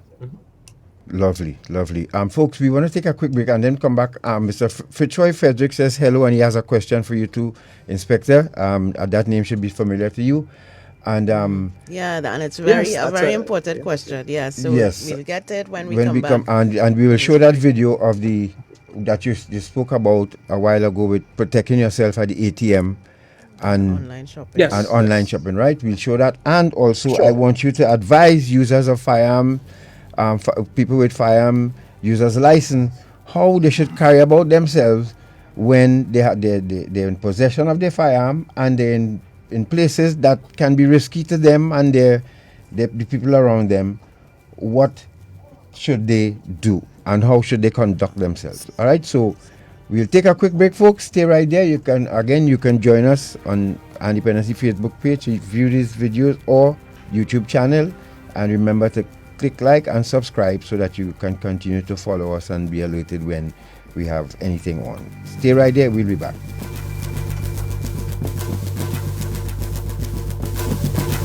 Finally, Welcome Relief comes in the form of a scientific-based program that shows us how to manage through the tough, current challenges. Called Habitalism. It features best-selling author on positivity and happiness, Dr. Tal Ben-Shahar, integrated with the award-winning Intangence methodology of Ross. Visit habitalism.me to register now for this free life-transforming program endorsed by the United Nations established University for Peace. Gifted by Guardian Group. Live easy. The internet has changed our lives, making us more connected, more informed, while giving us the freedom to do things that weren't possible a decade ago. As a Caribbean citizen, it has reinformed our belongings to a global online community. But it has also exposed us to several cybersecurity threats, including identity theft, fake news, bullying, and more. Start by using strong passwords to protect your computers, smartphones, and other devices. And change passwords regularly for added security. Don't overshare. Keep the personal information available about you online to a minimum. Never do private financial transactions through public Wi-Fi. When it comes to children, talk to them about safe internet use. And point them to some of the child-safe sites. Make internet safety a priority. Get smart. Get safe. Citizen by birth, smart by choice.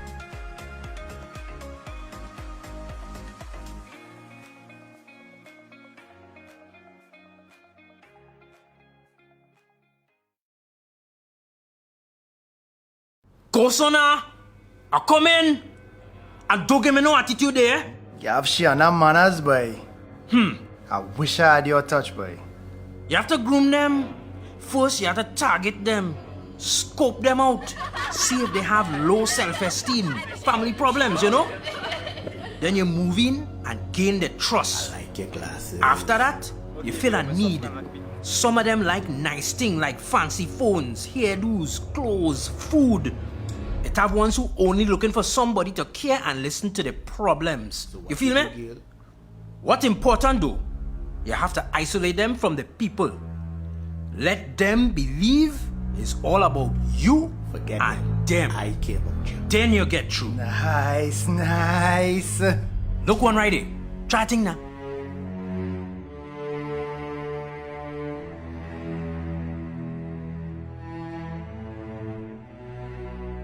A message from the counter-trafficking unit of the Ministry of National Security.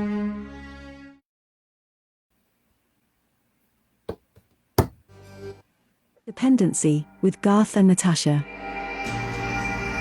Reality radio, at its best, where every life is a biography. Sundays at 10 a.m. and exclusively on I-95.5 FM. And streamed live on the Eye on Dependency Facebook page and YouTube channel.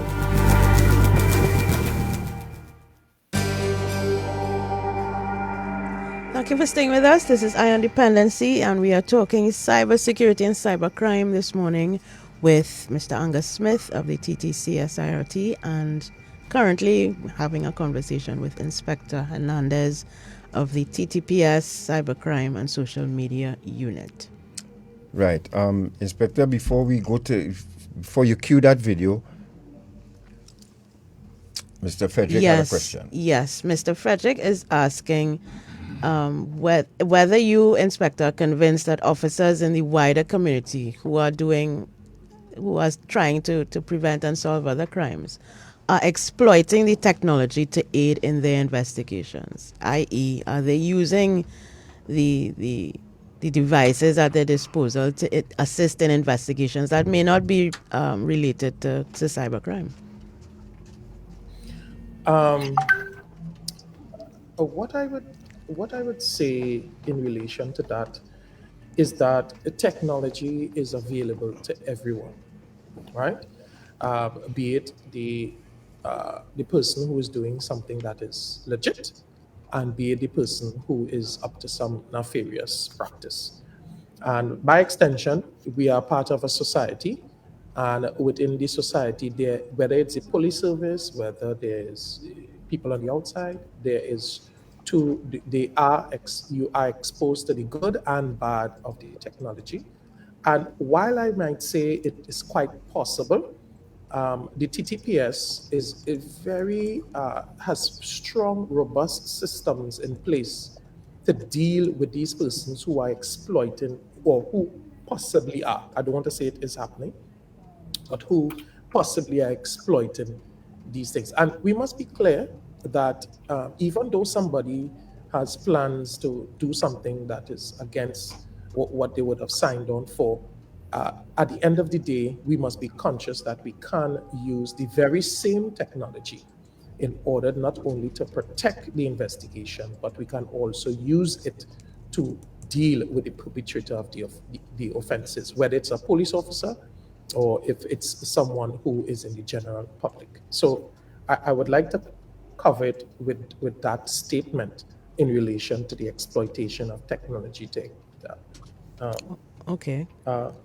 Right. You Oh, want to and cue then the? just to add this piece here, he's also talking about using it for good in terms of if they are using it, and I'm saying yes, in many instances, officers are using the technology. We have, I mean, nearly every crime there's a digital element or footprint, and the officers are well advised to use the technology. Yes, we can do more in terms of getting more officers on board with the technology because it's a culture thing. But we want you to be advised that officers are using the technology for the benefit of investigations and the wider public. Yeah. Okay. Yeah. And thank you, Mr. Frederick, who is also now the new chairman of Vision and Mission. Congratulations, sir. And you've been with the organization for quite an institution for quite a while, and continued service. Thank you so much as a police officer and now as chairman of Vision and Mission. Inspector, can you cue this video, please, so that the public can see what you are speaking about with regards to protecting yourself at the ATM and other places? Which one we'll see first? All right. We'll do the ATM first. Right. I just would like to cover for advertisement and stuff. We are not a proponent of the JMMB Bank. We are just using the item that they would have published in order to share it with the wider public, because some of the things they would have raised in the item are applicable to this segment. Yes? Okay, great. Thank you very much, JMMB Bank. Let's see what they have to share with us.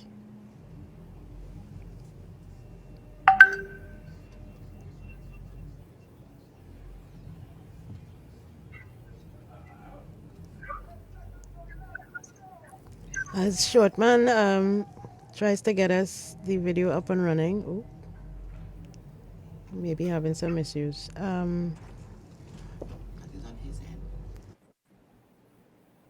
Hold on. Inspector, you are playing the video from your end. From your yes. end. Yes. Yeah, but we're not getting audio. Yes. But you all are seeing the video? Just No, we're not. All right, hold on. As we are waiting on a video to load from Inspector Hernandez about ATM safety. E-commerce sites. Right, here we go. So what we will do the one with the online safety, the online shopping and stuff first, and then we'll work on the other one with the ATM. Okay. Okay. No problem. Each day, more and more people prefer to shop online for convenience, choices, and ease of price comparison. Online shopping is easier than ever before with internet-connected computers, phones, or tablets. With the availability of Wi-Fi in many locations, internet access for online shopping is no longer an issue, although security has become a major concern for consumers and businesses.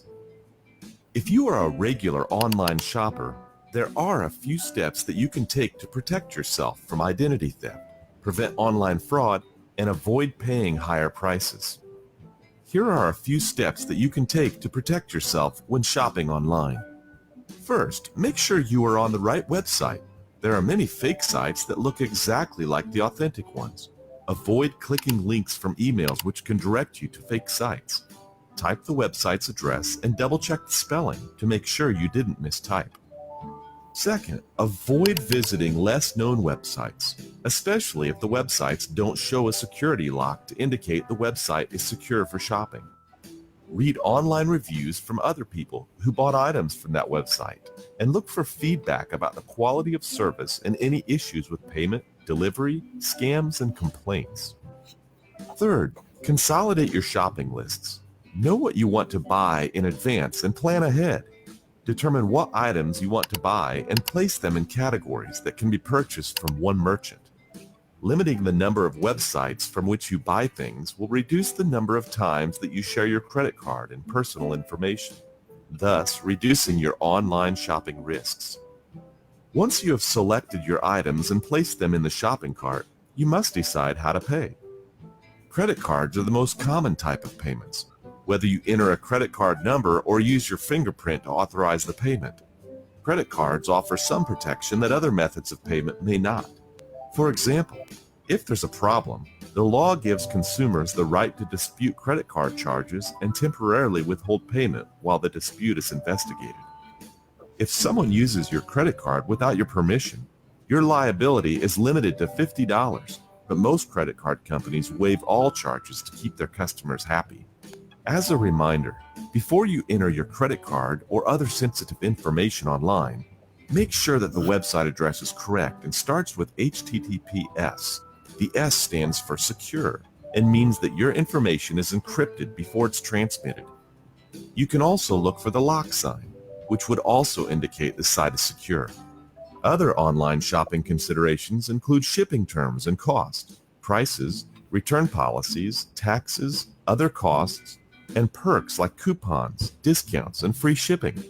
With careful planning when selecting merchants and products for online shopping, you can be confident that you have the best deal and stay safe when shopping online. Even if you shop in the stores, you can check the prices online and make sure you're not overpaying.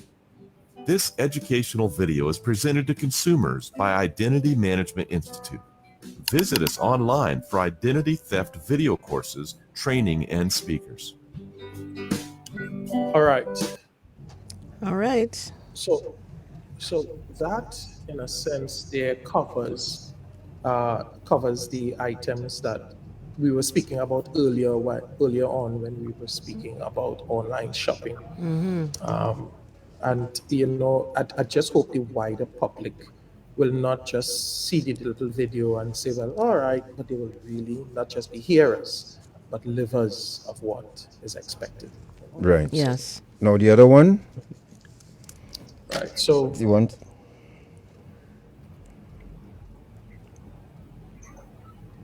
So now, if folks, Inspector Daniel is. So I'm gonna try and see if we get it loaded. All right. So it's I'm gonna have to. It's not loading.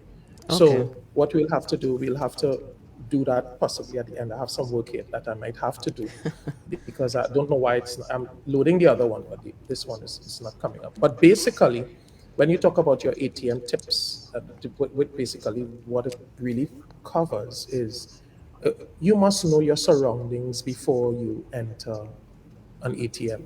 Many times people just walk into, especially midnight. I try to advise persons, do your ATM items in the daylight, but many times people, and then another thing too, sometimes people, they do it numerous times when you could plan what you're going to do, and then you go and do one transaction. And then, so you don't have to be constantly going to the ATM to take out money, take out funds and these things. And then the other thing is, while you are in the ATM, you need to protect your password. We try some ATM machines, they already have some cover. I don't know if you all observed that, a little cover to protect. Yes, yes. But if it doesn't have it, you can put your hand as a protection when other people are inside the ATM machine. And do not accept help from anyone who wants to help you figure out anything in the ATM. Yes, and the that's why oldest we trick in the try book. to ask persons speak to the bank employees who are present or who possibly are at the bank during the day and ask for help from them if you have an issue or question, instead of asking for help from persons, because they can either rob you or they can get information that could cause problems in the future. Yeah. Now, Inspector, I would like you to put on another hat here for a few minutes, right? For people, but you're a police officer, you're an inspector of police, and there are a number of people who apply for firearms in this country. And when they get it, they expect this firearm to protect them without them being vigilant and aware of their surroundings, careful what they're doing. There was a robbery recently, and Shortman, I just wanted to show this video, please. And I want the inspector, and I want you all to observe. I have a legal file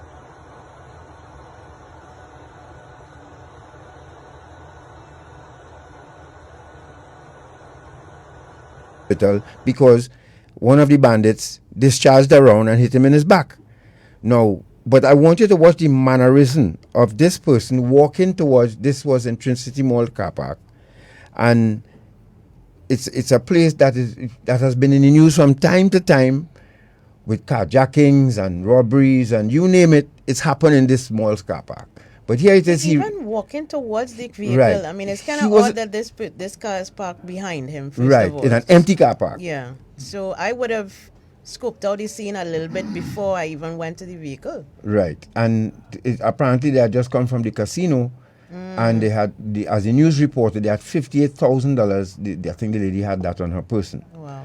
Right now, it's quite obvious the guys in the back recognized what was going on.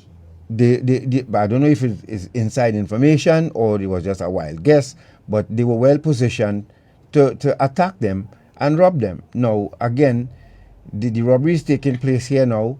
The person has accosted both of them, one on the driver's side, one on the passenger side. Somebody there's leaving the casino where he just in business, he don't care, he gone. Yeah, he could at least blow a horn or something, I don't know. That wouldn't stop them, But these guys like pit bull when they smell blood. So now here they are running away. Now the guy is discharging his firearm and trying to, well, I don't know what he expected here.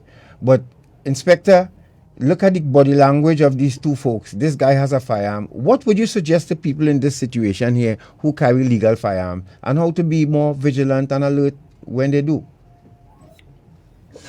All right. So the first thing that we should point out is that carrying a firearm does not mean you are properly trained with the use of a firearm. And I want that to be very clear. We want people to be properly trained, and also we want persons to upkeep their training in the proper use of a firearm.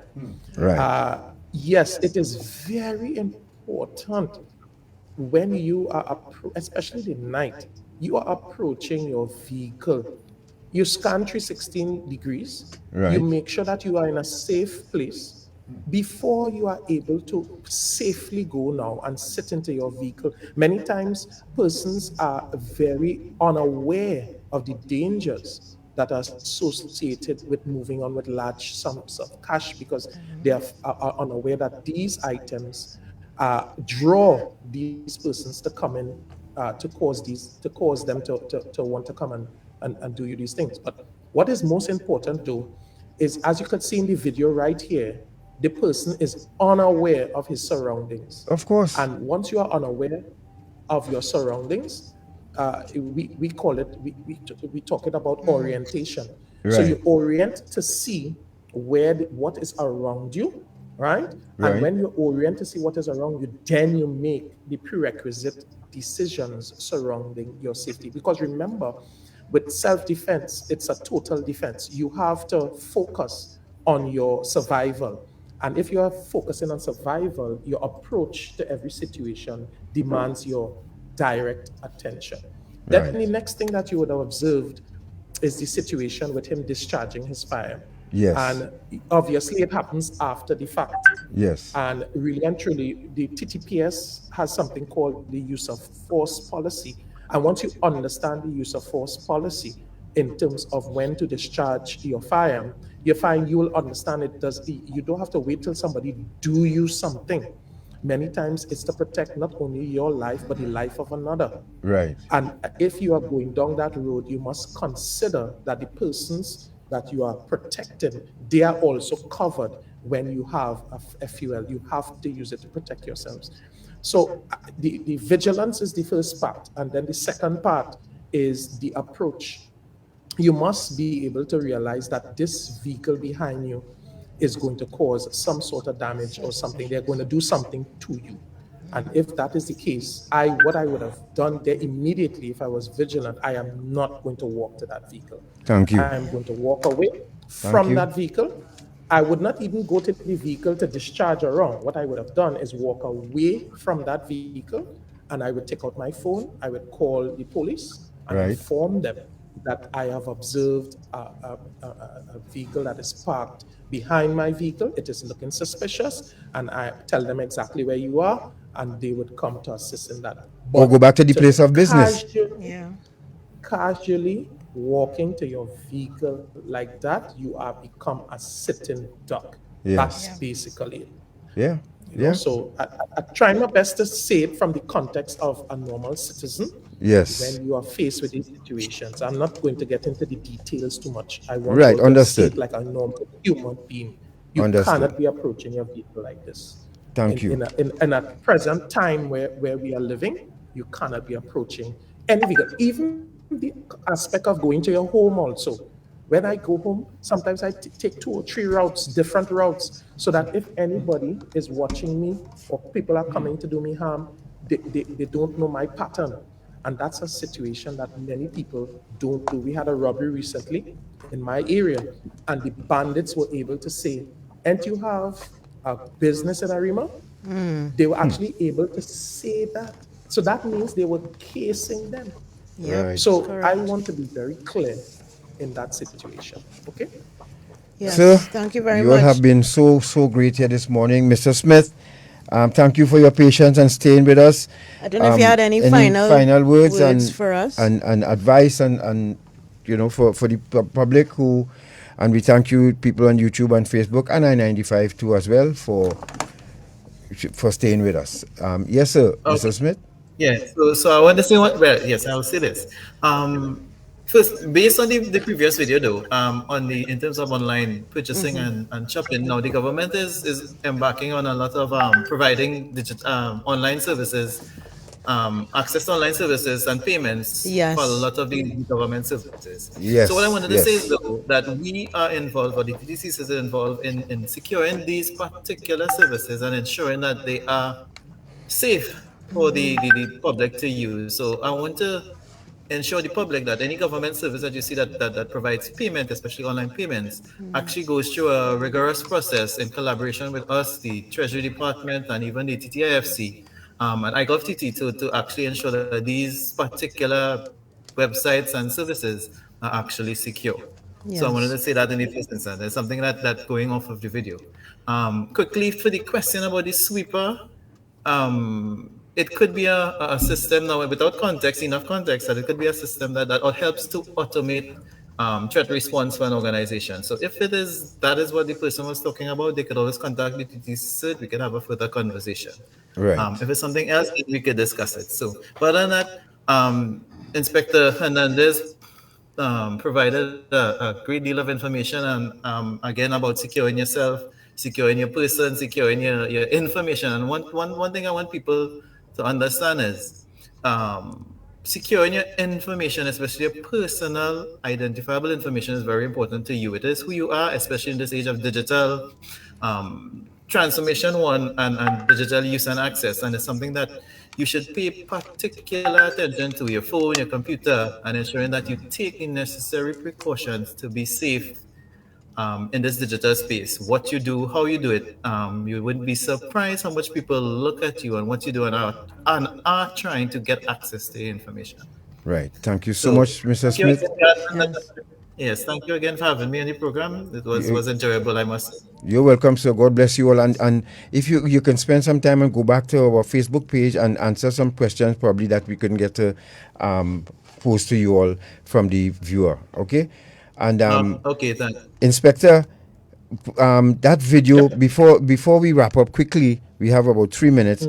That video with the guy having sex on the beach with the children, is that a police investigation? What was the latest with that? Because that was one of the most heinous things I've seen for 2022 so far. Disgusting. Yeah. So the first thing is we want persons to be aware that it is an offense to have sex. I mean, it's very horrendous, but to have sex in the public in front of a child, that is an offense. All right.